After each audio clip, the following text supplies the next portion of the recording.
Partindo agora para a função 1 sobre x ao quadrado mais 3. Uma coisa que deve lhe chamar a atenção é o fato de que nós temos aqui um denominador que nunca pode se anular. Isso faria com que o domínio não fosse todos os números reais ou que a função tivesse uma restrição. Porém, x ao quadrado mais 3 é sempre maior do que zero. Aliás, é sempre maior ou igual a 3. Sendo assim, esse denominador ele nunca se anula, fazendo com que o domínio seja todos os números reais, seja composto por todos os números reais. Partindo agora para os interceptos. Intercepto y é aquele que nós encontramos fazendo x igual a zero. Portanto, y igual a 1 sobre 0 ao quadrado mais 3, que é igual a 1/3. Caso nós tentemos encontrar interceptos x, ou seja, substituir y por zero, nós ficamos com 1 sobre x ao quadrado mais 3, que é igual a zero. Podemos multiplicar x ao quadrado mais 3 em cruz, o que nos fornece 0 igual a 1, o que é, claro, um absurdo, dado que 0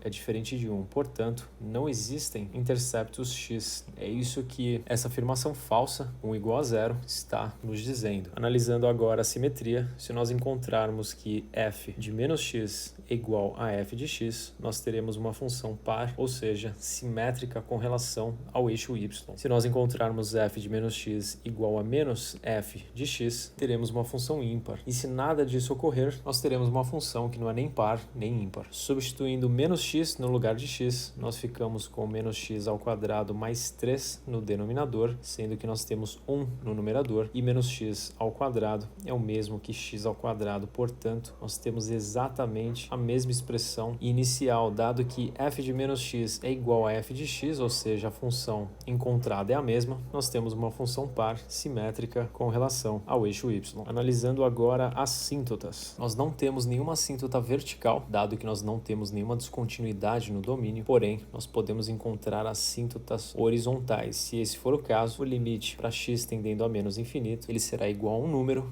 e o limite para x tendendo a mais infinito, eventualmente, pode ser igual a um outro número. Vamos encontrar, então, esses limites. Quando x tende a menos infinito, o nosso x ao quadrado será igual a um número negativo muito grande ao quadrado, que somado de 3 torna esse denominador ainda maior. Nós teremos, então, 1 sobre um número positivo, que tende a infinito, que é igual a zero. Portanto, nós temos aqui uma assíntota horizontal y igual a zero. Vamos realizar o mesmo cálculo agora, limite tendendo a mais infinito. A análise é semelhante, dado que x ao quadrado mais 3 continua assumindo um valor muito grande devido a esse termo. Portanto, nós temos também 1 sobre um termo que tende a infinito, que é igual a zero. Portanto, novamente, nós temos uma assíntota horizontal e ela se repete tanto para x tendendo a menos infinito, quanto para x tendendo a mais infinito. Vamos agora olhar onde essa função é crescente e onde ela é decrescente. Nós temos um y ou um f de x igual a 1 sobre x ao quadrado mais 3, que aliás pode ser reescrito como x ao quadrado mais 3 elevado a menos 1. Reescrever a função desse jeito ajuda na hora de derivar, porque agora nós podemos utilizar simplesmente a regra da cadeia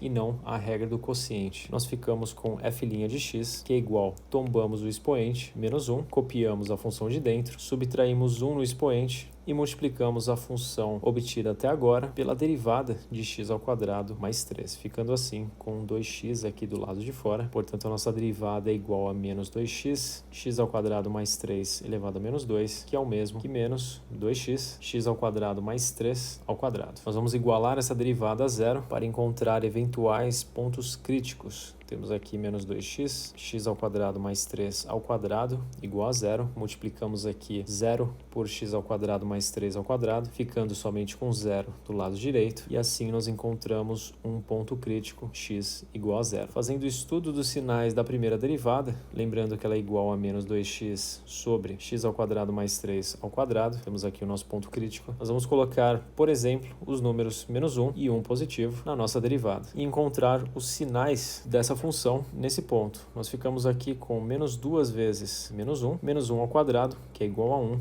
mais 3 ao quadrado. Temos aqui um número positivo no numerador e um positivo no denominador, portanto, nós temos um número positivo. Portanto, nesse intervalo aqui, a função é crescente. Fazendo a mesma análise agora, porém jogando 1 na derivada, você encontrará um valor negativo, o que mostra que a função aqui ela é decrescente. Portanto, nós temos um ponto de máximo, dado que a função passa de crescente para decrescente. Vamos partir agora para o estudo da concavidade. Lembrando que f' de x é igual a menos 2x sobre x ao quadrado mais 3 ao quadrado, e lembrando também da regra do quociente, onde nós temos f'g menos fg' sobre g ao quadrado, sendo f a função do numerador e g do denominador. Nós encontramos a derivada da derivada, ou a segunda derivada, como derivada de menos 2x é igual a menos 2, derivada de x ao quadrado mais 3 ao quadrado é igual, utilizando a regra da cadeia, tombamos o 2, x ao quadrado mais 3 a primeira, que é a mesma coisa que x ao quadrado mais 3, vezes a derivada da função de dentro, que é igual a 4x, x ao quadrado mais 3. Calcular essas derivadas já separadamente ajuda ao estruturar o próximo passo. Ficamos assim então com menos 2 vezes x ao quadrado mais 3 ao quadrado, menos função de cima, menos 2x, derivada da função de baixo, 4x, x ao quadrado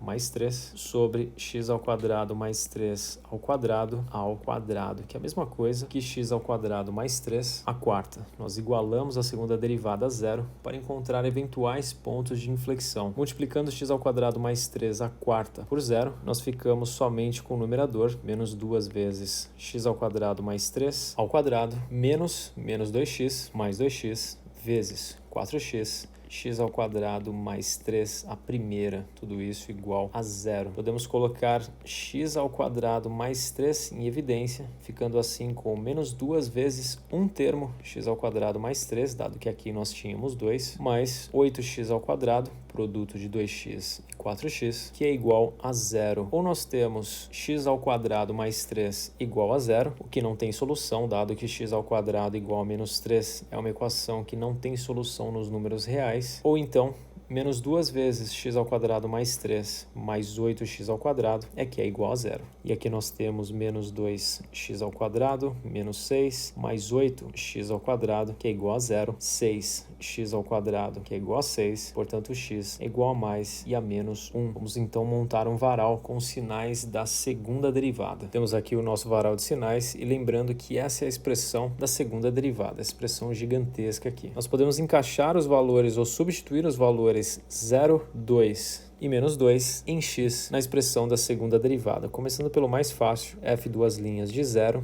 é igual, substituindo 0 aqui, aqui, aqui, aqui e aqui, todo esse termo se anula e nós ficamos somente com menos 2 vezes 0 ao quadrado mais 3, 3 ao quadrado equivale 9, sobre 0 ao quadrado mais 3 novamente, 3 à quarta, 81. Portanto, menos 2 sobre 9, que é um valor negativo. Dado que trata-se de um valor negativo, nesse intervalo que vai de menos 1 até 1, a função ela é côncava para baixo. Substituindo agora menos 2, nós ficamos com menos 2 vezes menos 2 ao quadrado, 4, mais 3 ao quadrado, menos 2 vezes menos 2, 4 vezes menos 2, menos 8, vezes menos 2 ao quadrado, 4, mais 3, que é igual a 7. Aqui embaixo nós temos menos 2 ao quadrado, mais 3 à quarta. Realizando todas as simplificações, você encontrará 18 sobre 343, que é um valor positivo. Portanto, aqui a função é côncava para cima, de menos infinito até 1. E se você fizer o cálculo com 2 positivo, você encontrará um valor positivo, que indica que aqui a função ela é côncava para cima também de 1 até mais infinito. Sendo assim, em menos 1, nós temos um ponto de inflexão e aqui em 1 também outro ponto de inflexão. Para nós calcularmos os pontos completos, não só os de inflexão, mas também os de máximo e mínimo, nós substituímos os valores na função original. Lembre-se que f de x ou y é igual a 1 sobre x ao quadrado mais 3. Portanto, substituindo menos 1 no lugar de x, nós ficamos com 1 sobre menos 1 ao quadrado, 1 mais 3, 1 sobre 4. Portanto, nós temos aqui um ponto de inflexão e substituindo 1 também, mesma coisa, 1,1 sobre 4. Agora, a substituição do nosso ponto de máximo, jogando em f de x, f de 0 é igual a 1 sobre 0 ao quadrado mais 3, que é igual a 1 terço. Portanto, o nosso ponto de máximo é o ponto 0,1 terço. Nós já podemos iniciar o esboço da nossa curva, começando pelo intercepto y, que é o ponto 0,1 terço, que também é um ponto de máximo, colocando aqui algumas retas para nos guiar nesse esboço. Nós sabemos que até 0 a função é crescente e a partir de 0 a função é decrescente. Também nós sabemos que em x igual a menos 1 e em x igual a 1, nós temos pontos de inflexão cuja ordenada é 1/4. Portanto, nós temos aqui o ponto menos 1, 1/4 e 1, 1/4. Sabemos também que a função é côncava para cima nesse intervalo, côncava para baixo nesse, côncava para cima nesse. E sabemos também que quando x tende a menos infinito ou a mais infinito, essa função tende a zero. Portanto, ela partirá aproximadamente desses lugares aqui. Nós vamos ter que reunir todas essas informações para esboçar a nossa curva e ela terá o seguinte formato. Então tá aqui o esboço de 1 sobre x² mais 3.